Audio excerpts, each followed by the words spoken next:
Mukhang sure to go na ang renewal ng Kapamilya Noontime Show na It's Showtime sa GMA7. Base sa mga pahayag ng Senior Vice President ng GMA Network na si Attorney Annette Gozon Valdez.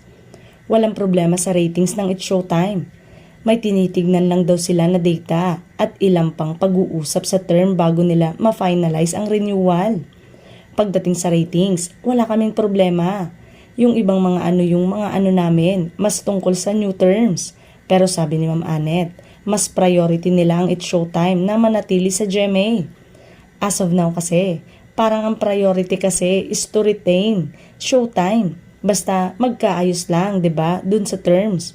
And siguro parang TikTok la kasi, ganun lang yung format kaya iniisip na pwede siyang pumalit just in case bilang kunyari.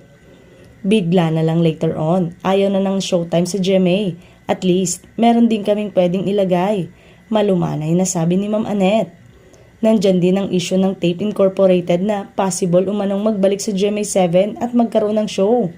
Nakangiting sagot ni Ma'am Annette, meron silang letter. Kaya lang parang inuuna muna kasi namin yung discussion nila with our finance team before we entertain their pitches. Basta ang sabi sa akin, mag-uusap na muna ang finances and sila before kami makapag-meeting for a new show.